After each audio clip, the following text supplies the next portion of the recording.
Hello மக்களே, கார்த்தி ரேவதி செம இன்ட்ரெஸ்டிங்காக போயிட்டுருக்கு. நம்ம கார்த்தியை செம மாசாட்டு சந்திரகலா போட்டு சவாலில் ஜெயிச்சிட்டாங்க. அது மட்டும் இல்லாமல் சந்திரகலாவை ஆசிரமத்தில் உள்ள எல்லா வேலைகளும் நீங்கள் தான் செய்யணும்னு சொல்லிட்டு நம்ம சந்திரகலாவும் அந்த சவாலில் தோற்று அந்த வேலைகளை செய்ய ஆரம்பிக்கிறாங்கன்னே சொல்லலாம்.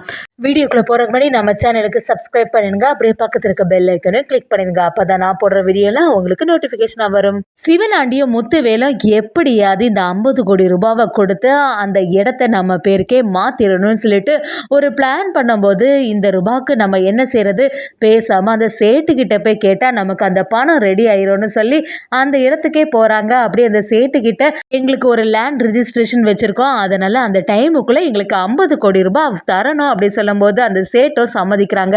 அவ்வளோதானே, உங்களுக்கு கரெக்டான சமயத்தில் அந்த ரூபாய் கையில் சேர வேண்டியது என்னோட பொறுப்பு, கரெக்டாக நான் வந்து தந்துடுவேன்னு சொல்லிடுறாங்க. இதை கேட்டுட்டு இருந்த முத்துவேல் சிவனாண்டிக்கு பயங்கரமாக சந்தோஷம் ஆகுது. முத்துவேலும் சிவனாண்டிக்கிட்ட நம்ம நினச்ச மாதிரி எல்லாமே நடக்க போகுது. இனிமேல் இந்த சேட்டோட வீடை பார்த்தியா, எவ்வளோ பெரிய வீடு வச்சுருக்கான், இதே மாதிரி ஒரு வீடு நம்மளும் கூடிய சீக்கிரத்தில் கெட்டணும் அப்படின்னு சொல்லிட்டு ரொம்பவே யோசனை பண்ணுறாங்க. அதே சமயத்தில் சந்திரகலா கிட்ட இந்த விஷயத்த உடனே சொல்லிடணும்னு நம்ம சிவனாண்டிய சந்திரகலா கிட்ட பேசும்போது, சந்திராவும் என்னாச்சுங்க அந்த ரூபாய் கிடச்சிதா அப்படி கேட்கும்போது, நீ எதுக்குமே கவலைப்படாத சந்திரா, இந்த ரிஜிஸ்ட்ரேஷன் நல்லபடியாக தான் முடிய போகுது. அந்த கார்த்தியால் இனி இந்த பத்திரத்தை எடுக்கவே முடியாது, நமக்கு தான் இந்த பத்திரம் நமக்கு பேரில் தான் மாறப்போகுது. ரூபாவையும் நான் ரெடி பண்ணிட்டேன், அந்த 50 கோடி ரூபாய் சீக்கிரத்தில் நம்ம கைக்கு வந்து சேரப்போகுது அப்படின்னு சொல்லிட்டு நம்ம சிவனாண்டிய சந்திரகலா கிட்ட சொல்கிறாங்க. சந்திராவும் இந்த வாட்டி எந்த பிளானுமே மிஸ் ஆகவே கூடாது, கண்டிப்பாக இந்த வாட்டி நான் சவாலில் ஜெயிச்சே ஆகணும் அப்படின்னு சொல்லும்போது, நம்ம சிவனாண்டியை நீ எதுக்கும் கவலைப்படாத, நம்ம நினச்ச மாதிரி தான் எல்லாமே நடந்துட்டுருக்குன்னு சொல்லி வைக்கிறாங்க.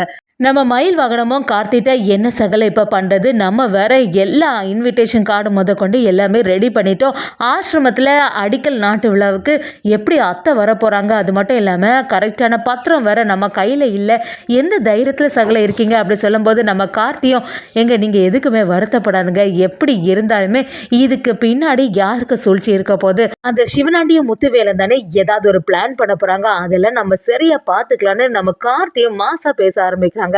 சரின்னு சொல்லிட்டு நம்ம சந்திரகலாவும் கார்த்தியை பார்த்தோன்னே, டிரைவர் பையில இந்த வாட்டி நான் போட்ட பிளான்ல இருந்து நீ தப்பிக்கவே முடியாது, எப்படி இருந்தாலும் அந்த அடிக்கல் நாட்டு விழாவுக்கு என்னோட அக்கா வரப்போறதே இல்லை, நீ என்னதான் செய்தாலுமே அவளோட பிடிவாதத்துல நல்ல உறுதியா இருப்பா, எனக்கு அந்த நம்பிக்கை இருக்குன்னு சொல்லிட்டு சந்திரகலாவும் நம்ம கார்த்தியை மிரட்ட பார்க்கும்போது, கார்த்தியும் அதை பொறுத்து இருந்து பார்த்துக்கலாம், அப்புறமா நம்ம சவால் எல்லாம் ஞாபகம் இருக்குல்ல, நான் மட்டும் இந்த சவாலில் ஜெயிச்சிட்டேன்னா ஆசிரமத்தில் உள்ள எல்லா வேலையும் நீங்கள் தான் செய்யணும், ஏற்கனவே சொன்ன மாதிரியே செய்யணும் அப்படின்னு சொல்லிட்டு நம்ம கார்த்தியை சொல்லும்போது, சந்திரகலாவோ நீ சொன்னது எல்லாமே ஞாபகம் இருக்குது தானே, இந்த சவாலில் நீ தோத்துட்டேன்னா வீட்டை விட்டே போயிடுவேன்னு சொல்லியிருக்கேன்னு நம்ம கார்த்தியை மிரட்ட ஆரம்பிக்கிறாங்க.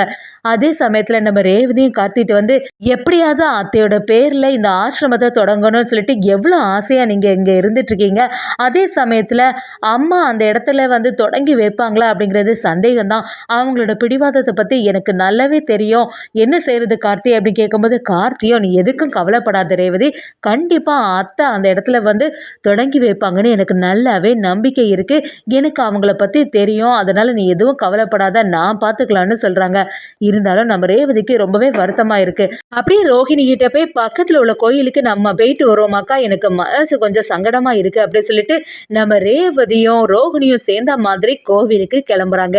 அதே சமயத்தில் இன்னொரு சைடு பார்த்தீங்கன்னா, அதே சமயத்தில் நம்ம ஏட்டோட மீனாட்சி அம்மாவும் அவங்கள நினச்சி ஃபீல் பண்ண ஆரம்பிக்கிறாங்க. இன்னையோட நீங்கள் இறந்து இத்தனை வருஷம் ஆகுது, கண்டிப்பாக அதுக்கான எல்லா சடங்குகளும் நல்லபடியாக பண்ணணுமே அப்படின்னு சொல்லிட்டு யோசித்து அதே கோவிலில் குளத்தங்கரையில் வச்சு அந்த சடங்குகளை பண்ணுறதுக்கு தயாராகிறதுக்கு வராங்க. அதே கோவிலில் தான் நம்ம ரோஹிணியும் ரேவதியும் சாமி கும்பிட ஆரம்பிக்கிறாங்க.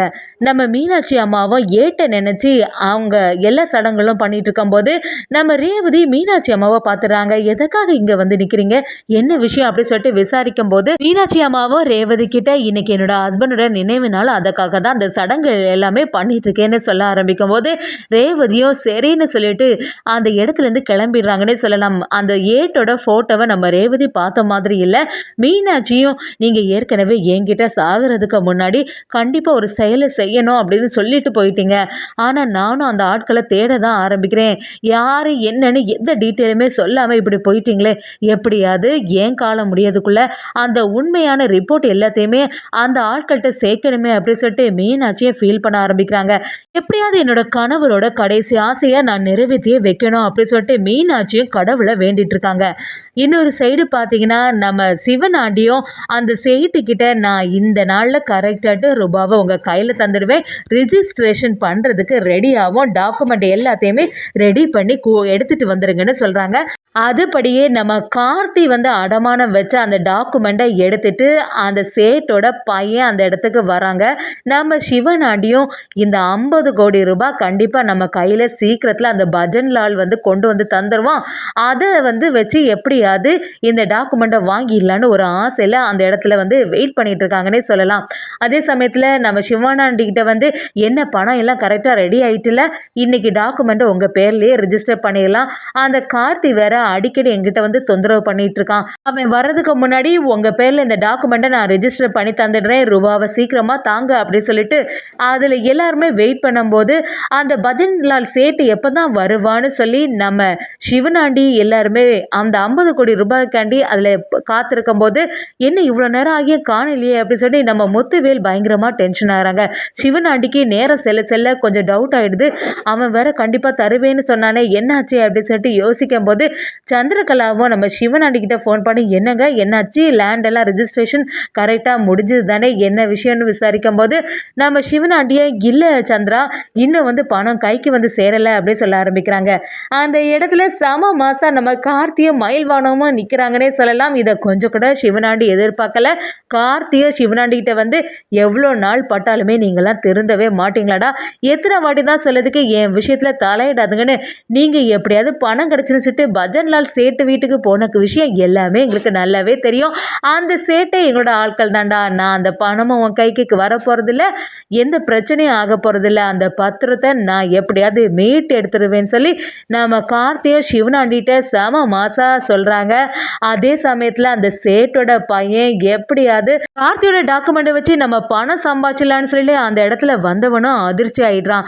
கார்த்தியும் அந்த சேட்டோட பையன்கிட்ட உங்கள் அப்பா எவ்வளோ நல்லவர், எவ்வளோ நாணயமாக நடந்துக்கிட்டாரு, ஆனால் நீ அதுக்கு மாறாட்டு இப்படி செய்துட்டே, உங்கள் அப்பா எல்லாம் இருந்திருந்தாங்கன்னா இப்படி ஒரு பிரச்சனை வர்றதுக்கு வாய்ப்பே இல்லை, எல்லாத்துக்குமே காரணம் நீ தான், நீ மட்டும் உன்னோட தொழிலை ஒழுங்காக பண்ணியிருந்தேன்னா என்ன பிரச்சனை வந்துட போகுதுன்னு சொல்லிட்டு நம்ம கார்த்தியை மயில் வாகனமும் சேர்ந்து அந்த சேட்டோட பையனை வெளுத்தெடுக்கிறாங்க. ஒரு கட்டத்தில் அந்த சேட்டோட பையனுக்கு மேலே கம்ப்ளைண்ட் கொடுக்குறாங்கன்னே சொல்லலாம். நம்ம கார்த்தியும் செம மாதம் வந்து கடைசி நேரத்தில் சிவனாண்டி முத்துவேலுக்கு மேலே அந்த டாக்குமெண்ட் ரிஜிஸ்டர் ஆகாதவாறு கரெக்டாக நம்ம கார்த்தி அந்த டாக்குமெண்ட்டை மீட் எடுத்துட்டாங்க. அவங்க நினைச்ச மாதிரியே அந்த இடத்துல அவங்க அம்மாவோட ஞாபகமாக ஒரு ஆசிரமத்தை கெட்டதுக்கு தயாராகிறாங்க. அதே சமயத்தில் சந்திரகலாவை ஒரு கட்டத்தில் வந்து நம்ம கார்த்தி சமாதானப்படுத்திட்டாங்க. அவங்க கைனாலேயே கரெக்டாக அங்கே அடிக்கல் நாட்டு விழாவும் சிறப்பாகவே நடக்குது.